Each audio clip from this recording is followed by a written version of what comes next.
Taste the Daily. Tirunelveli மாவட்டம் உடன்குடியில் மனைவியை கணவன் அடித்து கொலை செய்த சம்பவம் அதிர்ச்சியை ஏற்படுத்தியுள்ளது. உடன்குடியில் முத்துக்குமார் என்பவர் மது போதையில் தனது மனைவி ஜாய்ஸை அடித்தும் சூடு வைத்தும் துன்புறுத்தி வந்துள்ளார். இந்நிலையில் மனைவியை கொன்றுவிட்டு வழுக்கி விழுந்து உயிரிழந்ததாக நாடகமாடிய முத்துக்குமார் மீது பெண்ணின் குடும்பத்தினர் புகார் அளித்துள்ளனர். ஸ்டாலினின் ஃபெயிலியர் மாடல் ஆட்சியில் மது போதையால் பல குடும்பங்கள் சீரழிவதாக குற்றச்சாட்டு எழுந்துள்ளது. சென்னை அண்ணாநகரைச் சேர்ந்த 33 வயதான பெண் ஒருவரை இரண்டாவது திருமணம் செய்து கொள்வதாக ஏமாற்றி கர்ப்பமாக்கியதுடன் 125 சவரன் தங்க நகை பறிக்கப்பட்டுள்ளது.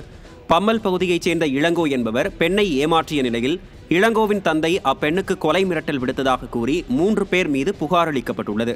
ஸ்டாலினின் ஃபெயிலியர் மாடல் அரசில் பெண்களுக்கு எதிரான வன்முறை தொடர்ந்து அதிகரித்து வருவதாக குற்றம் சாட்டப்படுகிறது. தூத்துக்குடி மாவட்டம் முதலூர் கிராமத்தில் குப்பை கிடங்கில் தீப்பிடித்ததால் பரபரப்பு ஏற்பட்டது. 3000 குடியிருப்புகளில் இருந்து சேகரிக்கப்படும் குப்பைகளை அங்குள்ள காட்டுப்பகுதியில் கொட்டி வரும் நிலையில் இதில் பிடித்த தீ மளமளவென பரவி வானளவு கரும்புகை எழுந்தது.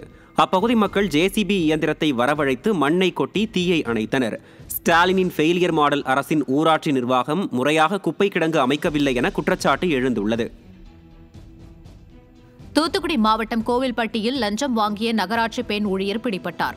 ஊரணி தெருவை சேர்ந்த செல்வகுமார் என்பவரிடம் வீட்டு தீர்வை மாற்றம் செய்ய நகராட்சி பில் கலெக்டர் நவீனா என்பவர் 25,000 ரூபாய் லஞ்சம் கேட்டுள்ளார். இதனையடுத்து லஞ்ச பணத்தை பெறும்போது நவீனா கையும் களவுமாக சிக்கினார். ஸ்டாலினின் ஃபெயிலியர் மாடல் ஆட்சியில் லஞ்சம் வாங்காமல் அதிகாரிகள் பணி செய்வதில்லை என குற்றம் சாட்டப்படுகிறது. சென்னை திருமங்கலம் அருகே முன்விரோதத்தில் கல்லூரி மாணவனை கார் ஏற்றி கொன்ற வழக்கில் திமுக கவுன்சிலர் கே நகர் தனசேகரனின் பேரனை ஸ்டாலினின் ஃபெயிலியர் மாடல் அரசின் ஏவல் துறை காப்பாற்ற முயற்சிப்பது சட்டத்தின் மீதான நம்பகத்தன்மையை கேள்விக்குறியாக்கியுள்ளது. திமுக கவுன்சிலரும் மாநகராட்சி கணக்கு மற்றும் தணிக்கை குழு தலைவருமான கே நகர் தனசேகரனின் பேரனுக்கும் அயனாவரம் பகுதியைச் சேர்ந்த நிதின் சாய் என்பவருக்கும் இடையே முன்விரோதம் இருந்த நிலையில் நிதின் சாய் கார் ஏற்றி கொலை செய்யப்பட்டார்.